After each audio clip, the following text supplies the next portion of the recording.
சற்று முன் ஸ்டாலினை நேரில் சந்தித்து திமுகவில் இணைந்தார் ராஜேந்திர பாலாஜி. அதிர்ச்சியில் எடப்பாடி பழனிசாமி.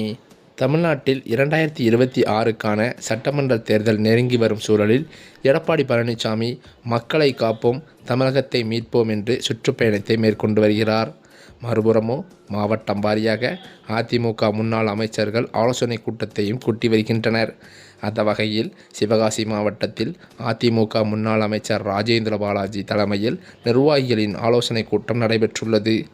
அந்த கூட்டத்தில் தேர்தல் பணிகள் குறித்தும் அதிமுக கொண்டு வந்த நலத்திட்டங்களை பொதுமக்களிடம் கொண்டு சேர்க்கும் வகைகள் எவ்வாறு செயல்பட வேண்டும் என்று அதிமுகவின் முன்னாள் அமைச்சர் ராஜேந்திர பாலாஜி நிர்வாகிகளுக்கு அறிவுறுத்தியிருக்கிறார்.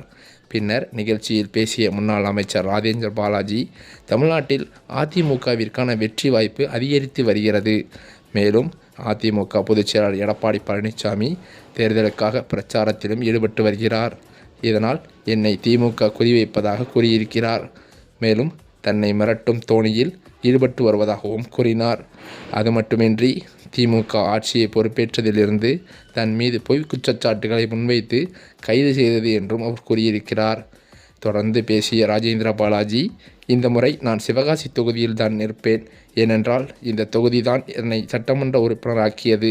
மேலும் இந்த தொகுதியில்தான் நான் போட்டியிடுவேன் என்று கண்ணீர் மல்க கூறியது நிர்வாகிகளிடையே ஒருவித மன கஷ்டத்தை ஏற்படுத்தியது. பின்னரோ கூட்டத்தில் இருந்த நிர்வாகிகள் அனைவரும் முன்னாள் அமைச்சர் ராஜேந்திர பாலாஜி கைத்தட்டியும் விசிலடித்தும் உற்சாகப்படுத்தினர். அதேபோல முன்னதாக அதிமுக ஆட்சி காலத்தில் முன்னாள் அமைச்சர் ராஜேந்திர பாலாஜி ஆவின் நிறுவனத்தில் வேலை வாங்கி தருவதாக கூறி 3.10 கோடி மோசடி செய்த வழக்கில் கைது செய்யப்பட்டார். அவர் அதிமுக ஆட்சியில் பால்வளத்துறை அமைச்சராகவும் இருந்திருந்தார். சென்னை உயர்நீதிமன்றத்தில் முன்ஜாமீன் மனு கேட்டிருந்த நிலையில் அதனை நீதிமன்றம் தள்ளுபடி செய்தது.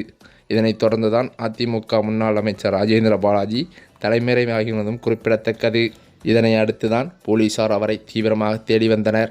முன்ஜாமீன் மனு தள்ளுபடி செய்யப்பட்டதை அடுத்து ராஜேந்திர பாலாஜியை தனிப்படை போலீசார் தேடி வந்ததும் குறிப்பிடத்தக்கது. சுமார் 18 நாட்களுக்கு பிறகு ராஜேந்திர பாலாஜி கர்நாடகாவில் உள்ள ஒரு இடத்தில் கைது செய்யப்பட்டார். இந்த சம்பவம் தமிழக அரசியலிலேயே பரபரப்பை ஏற்படுத்தியது. இந்த சூழ்நிலையில்தான் இவர் மீது பல்வேறு வழக்குகள் இருந்தும் அதை தன்னுடைய வக்கீல்கள் மூலம் சரி செய்து ஒவ்வொரு வழக்கிலிருந்து விடுதலையாகி வருகிறார். ஆனால் இதற்கு ஒரு சின்ன உதவி கூட எடப்பாடி செய்யவில்லையாம். மேலும் கட்சிக்காக எவ்வளவோ உழைத்தும் தனக்கு ஒரு பிரச்சனை என்றால் எடப்பாடி குரல் கொடுக்காமல் அமைதியாக இருந்து வந்திருக்கிறார். இந்த தகவலை வெளிப்படையாக அவர் தெரிவிக்கவில்லை என்றாலும் மிகுந்த மன உளைச்சலில் ராஜேந்திர பாலாஜி கடந்த சில நாட்களாகவே இருந்து வந்திருக்கிறார். இவ்வாறு விரக்தியில் இருந்து வந்த ராஜேந்திர பாலாஜி அவரது ஆதரவாளர்களுடன் அதிமுகவிலிருந்து விலகி நேரடியாக ஸ்டாலினை நேரில் சந்தித்து திமுகவில் இணைய முடிவெடுத்திருப்பதாக அவரது ஆதரவாளர் மத்தியில் பேச்சுக்கள் வெளியாகி வருகிறது.